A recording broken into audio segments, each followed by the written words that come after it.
Assalamualaikum warahmatullahi wabarakatuh. Selamat datang di Tips Channel. Di Tips Channel ini, saya akan berbagi video tentang tips-tips, cara, serta sharing pengalaman yang berkaitan dengan dunia pendidikan dan dunia karir tentunya. Maka dari itu, agar kalian tidak ketinggalan informasi, silahkan subscribe video ini. Dan jika kalian merasa video ini bermanfaat, maka like dan share video ini di media sosial kalian. Selain like, subscribe, dan share, kalian juga bisa bertanya ataupun request video yang ingin saya unggah di kolom komentar yang ada di bawah. Atau kalian juga bisa ikuti Instagram saya di @nur_asifin.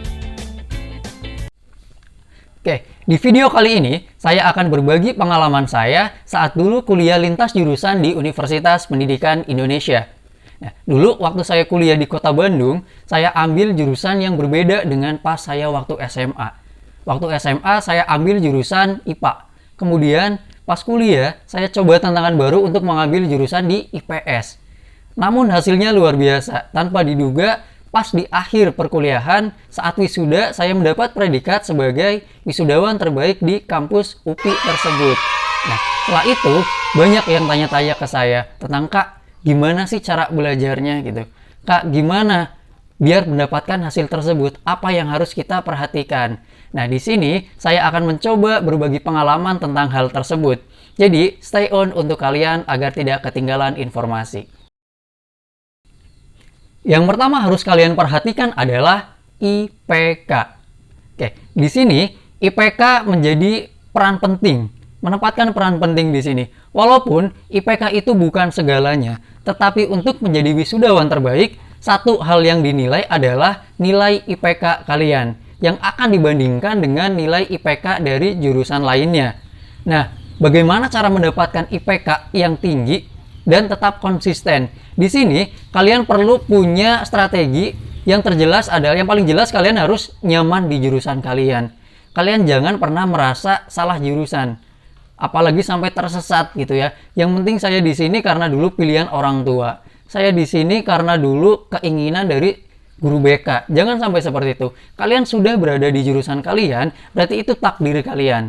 Kalian harus bisa konsisten, kalian harus bisa tanggung jawab atas pilihan kalian.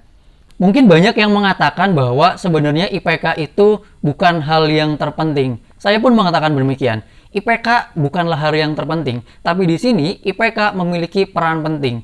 Mengapa? Karena salah satu unsur dari mahasiswa, kalian harus mempunyai kemampuan akademik.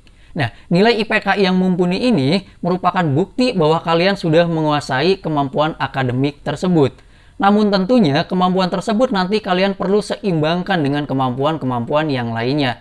Mungkin kalian pernah mendengar lulusan-lulusan terbaik dari kampus-kampus lain mendapatkan IPK 4,0, 39 sampai 4,0. Bayangkan, kalian bisa berpikir bahwa mereka konsisten selama kuliah, mereka tanggung jawab terhadap jurusan mereka, sehingga mereka bisa terus mendapatkan nilai tersebut. Nah, hal itu kalian juga bisa lakukan. Walaupun sekarang jurusan kalian itu berbeda dengan jurusan waktu SMA sebelumnya, seperti saya. Gitu. Jadi, kalian harus percaya dan bersyukur tentang jurusan kalian yang saat ini sedang kalian jalanin. Yang kedua adalah ikut organisasi. Nah, ikut organisasi di sini memiliki peran penting baik dalam kehidupan kalian ataupun bahkan dalam dunia perkuliahan.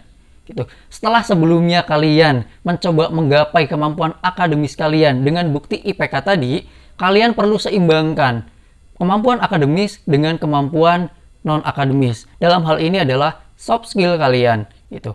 Ketika kalian hanya mengejar nilai-nilai saja, kalian hanya mampu menguasai ilmu secara teoritis. Di sini, organisasi akan mengembangkan soft skill kalian yang sama sekali kalian tidak akan dapatkan di dalam kelas.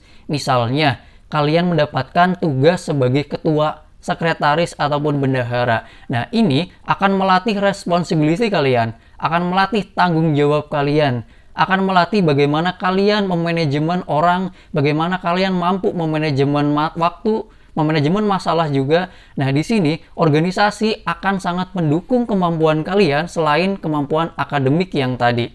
Maka dari itu, saran saya, kalian harus mengikuti organisasi minimal di tingkat jurusan. ya. Lebih bagus lagi, kalian ikuti organisasi yang sesuai dengan passion kalian, agar kalian dapat mengembangkan bakat yang ada dalam diri kalian, sehingga kalian menjadi seorang mahasiswa yang multi talent.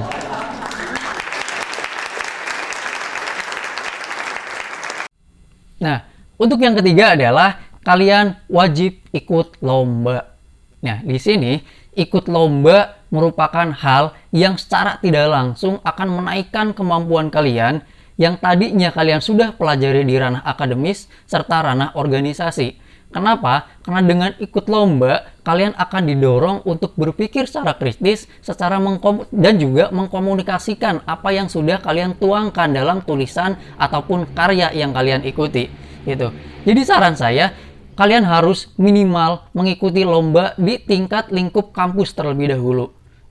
Teman-teman saya di LPDP, mereka orang-orang yang luar biasa, mereka bahkan mampu menjuarai di tingkat internasional. Namun, kalian jangan bandingkan dengan orang lain. Kalian coba ikuti lomba di tingkat kampus kalian terlebih dahulu, baru setelah itu naik ke tingkat provinsi, nasional, dan ketika kalian sudah merasa mampu, silakan ikuti ke tingkat yang lebih tinggi, di tingkat internasional tentunya. Nah, mungkin banyak dari kalian yang merasa sudah punya nilai yang tinggi nih. IP-nya tinggi, cum laude, di atas 3,5. Tapi itu adalah hasil yang kalian dapatkan di dalam kelas. Coba kalian keluar kelas, kalian ikuti lomba, kalian akan bertemu dengan orang-orang yang jauh lebih hebat dibanding kalian. Pengalaman mereka luar biasa. Nah, dengan mengikuti lomba, kalian juga akan meningkatkan kemampuan akademis. Misalnya, kalian ikut lomba-lomba yang sifatnya ilmiah, PKM, esai nasional, ataupun lomba-lomba debat, ataupun juga lomba-lomba yang hubungannya dengan bakat kalian. Mungkin film, fotografer, puisi, dan lain-lain. Nah, secara tidak langsung, kalian akan dinilai hebat. Walaupun mungkin di kelas kalian biasa-biasa saja, tapi kalian punya sertifikat mungkin lomba internasional, nasional, atau hanya tingkat universitas saja, tapi itu bisa membuktikan kalian bahwa sebenarnya kalian itu bukan hanya jago di kandang, tapi bisa diakui di lingkungan luar selain di universitas kalian. Dan yang keempat adalah kalian harus punya pengalaman di bidang kalian. Saya sarankan kalian agar untuk mencoba bekerja ataupun ikut kegiatan-kegiatan sosial yang relevan dengan jurusan kalian. Mengapa? Karena secara tidak langsung ini akan mendorong kemampuan kalian secara praktis di lapangan. Saya dulu ketika kuliah, saya jurusan pendidikan. Nah, pas kuliah saya sambil mengajar di sebuah bimbel. Di situ saya merasakan bahwa apa yang saya dapatkan di dalam kelas ini berbeda dengan yang terjadi di lapangan. Nah, jangan sampai ketika kalian lulus kuliah belum pernah mengetahui bidang kalian itu seperti apa. Makanya ketika ada tawaran bekerja, walaupun itu hanya part-time ataupun sukarela, silakan ikuti saja. Kalian ikuti aja kegiatan tersebut, niatkan untuk mendapatkan pengalaman. Nah, nantinya kalian bisa gunakan pengalaman tersebut untuk menuliskan di CV kalian. Kalian bisa punya pengalaman selama kuliah sambil bekerja. Kalian bisa mempraktikkan, oh ternyata jurusan saya nanti seperti ini, kendalanya apa. Nah, itu akan kalian dapatkan di pengalaman bekerja ataupun kegiatan-kegiatan yang relevan dengan dunia kalian. Saya sarankan ikuti kegiatan yang relevan. Walaupun bisa kalian ikuti kegiatan yang mungkin tidak relevan dengan kegiatan kalian, tetapi ketika bekerja atau mengikuti organisasi sosial, kegiatan sosial yang relevan, ini akan mendorong kemampuan kalian di bidang kalian, yang akan nantinya kalian bisa gunakan setelah lulus kuliah. Dan yang terakhir, kalian harus konsisten serta mampu memanajemen waktu. Nah, ini hal yang paling sulit ya. Ketika mungkin kalian pertama fokus ke IPK, kalian sudah mendapatkan IPK sesuai dengan kemampuan kalian, tinggal bagaimana kalian mampu mempertahankan nilai tersebut sampai dengan semester akhir. Dan yang lebih sulit lagi adalah ketika kalian dihadapkan dengan manajemen waktu. Kalian sudah harus kuliah, setelah itu ikut organisasi, ikut lomba, bahkan kalian harus bekerja sampingan atau part-time. Nah, di sini manajemen waktu tersebut akan mendorong kalian, akan memaksa kalian untuk bisa menjadi seseorang yang lebih hebat dari yang sebelumnya. Jadi jangan pernah takut untuk gagal, jangan pernah takut untuk salah selama kalian belum pernah mencoba. Setelah mencoba kalian gagal, tidak apa-apa. Setidaknya kalian sudah punya pengalaman dengan seseorang yang sebelumnya belum pernah mencoba sama sekali. Nah, ini nilai plusnya. Jadi yang terakhir adalah konsisten dan manajemen waktu.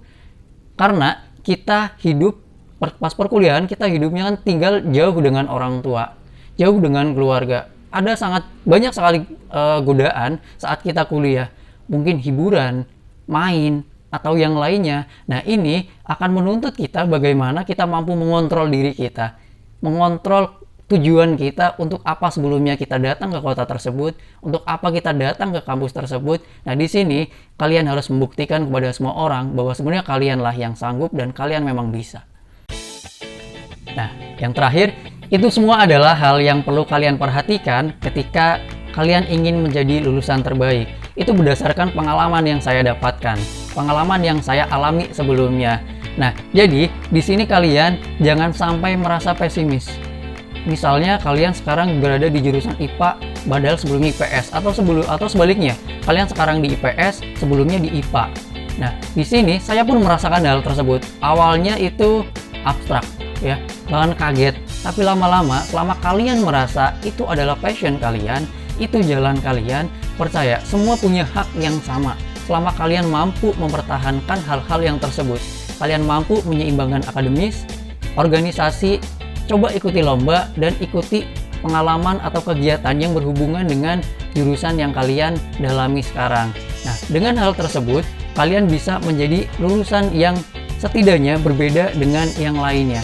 Kalian bisa menggunakan hal tersebut untuk meningkatkan kemampuan kalian. Untuk kedepannya, saya juga akan berbagi tentang tips-tips yang lainnya berkenaan dengan dunia pendidikan dan juga dunia karir. Seperti misalnya tips menulis esai untuk perlombaan, tips untuk lolos beasiswa LPDP, atau tips untuk lolos SKD dari tes CPNS. Nah, agar kalian tidak ketinggalan dan penasaran terhadap video selanjutnya, silahkan klik subscribe video ini dan jangan lupa like dan share video ini ke media sosial kalian.